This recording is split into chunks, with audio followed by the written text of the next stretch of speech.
FS130 strimmer and brush cutter. This one is less than 2 years old. I've had a few strimmers now and most of them tend to last me between 2 and 3 years. The previous one I had was a Stihl FS130, which was quite a bit more powerful than this one. I tend to go for a machine that isn't too heavy to hold for several hours a day and something that's powerful enough to go through long grass. And it can also have a blade as well as the plastic cutting cord. You can put a four-sided blade on or a two-sided blade. I use quite a thick cutting cord. This is 2.7mm Stihl cord and it's a square cord. I think once I've got through this, finished this reel, I'll go back to a round cord, because what happens sometimes is when you wind it up in the cutting head, sometimes because it's square, sometimes it can wedge against itself as you're wrapping it up. So you have to loosen it sometimes. If it doesn't feed, then sometimes it's jammed together. So I think the round is possibly better overall. I go back and forward between them sometimes, trying them out. So this strimmer is my most heavily used machine that I use for garden work. It gets a lot of hours work, which is why I don't want something too heavy, because I know the heavier version, which is a lot more expensive as well, has casing over the shaft here and it reduces the vibration through the machine, but I wear thick gloves to cut back on the vibration anyway. So this machine's got good power. I changed the original Stihl head because I found it a little bit too deep. I prefer this one because it can cut a bit lower down to the ground. So this one just screws off like that.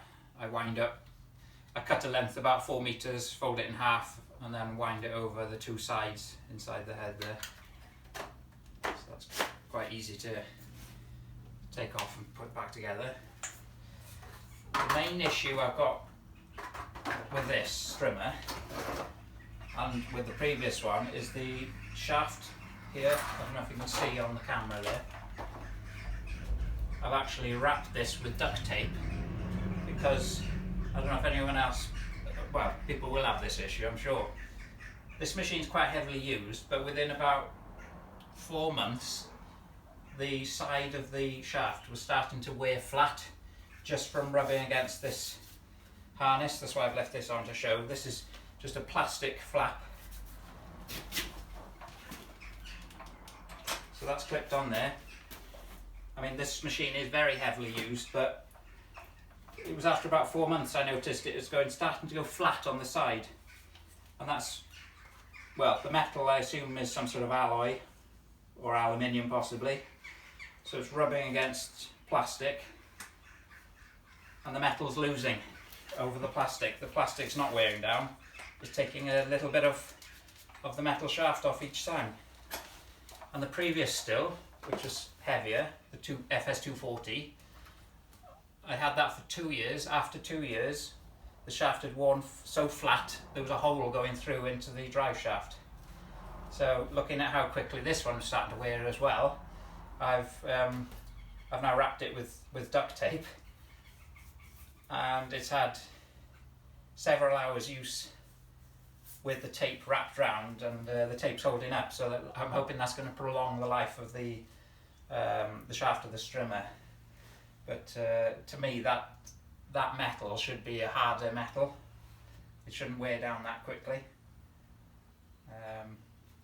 The only other thing that goes on these is the loop here where it clips on. After heavy use, it can wear and break through at the top, but that's a very cheap part to replace, so that's not a problem at all. I've gone through a few of those over the years. That's not a problem, but I would like to see them use a harder metal on this shaft.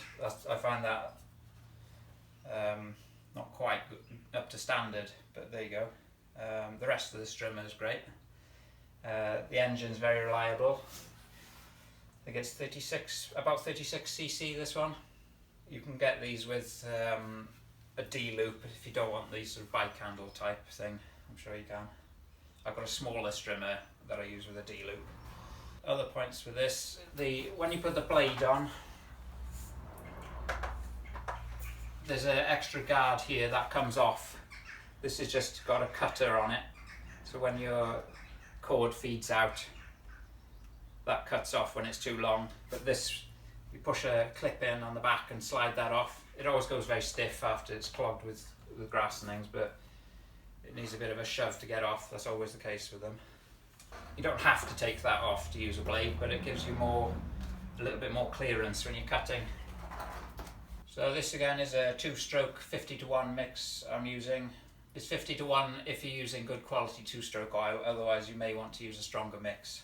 This machine, I don't think Stihl produce this one now. I think it's gone to an FS131, the newer version. But this is ideal for me for grass cutting. As I said, the main issue I've got is this shaft wearing flat. Hopefully they've done something about that, I don't know, but that's 2 machines now worn down. I know I use them a lot, but this one started to go quite soon. Every few months as well I'll replace the strimming head. It is a consumable part, and what happens is I usually replace it because the bottom has worn out, or the button that you bump it to feed the cord, that over time will wear down to a point where it's not easy to bump feed it.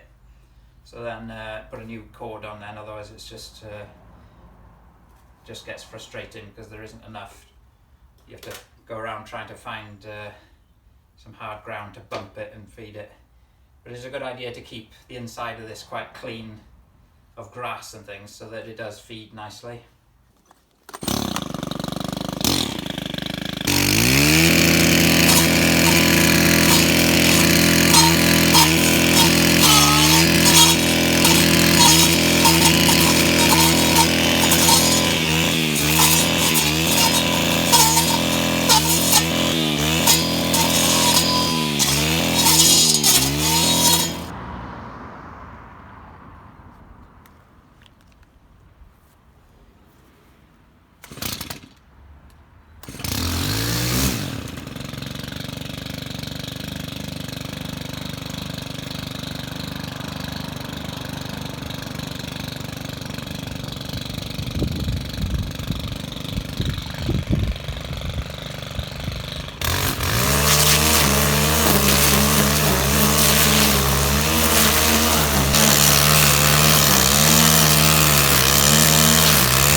Strimmers, they're good as well. This is, I think, probably my 4th Stihl strimmer. I like the engines on them, and the switches and catches and things all works well. So I tend to stick with the make I'm used to anyway. So for me, I'll probably stick to this sort of size strimmer for grass cutting, because I think it's a couple hundred quid, maybe more, for a strimmer which has got the heavier anti-vibration and things on it. I wouldn't have that issue then of the shaft wearing. I think you still get the loop. You get a row of loops on that one. That would probably still wear down to change the loop that fits on, but it's not worth it for me because I'm using the machine for sometimes several hours every day. I work quite fast as well, so I don't really want that extra weight. For me, it's just like use the machine for 2 or 3 years and then change it for a new one because it's paid for itself easily anyway then. Yeah, so it's that time of year where the machines are all going to get heavily used again. So I want to do a few equipment videos on them before I run out of time really. And I've got quite a few more shooting videos planned as well. So keep tuned in.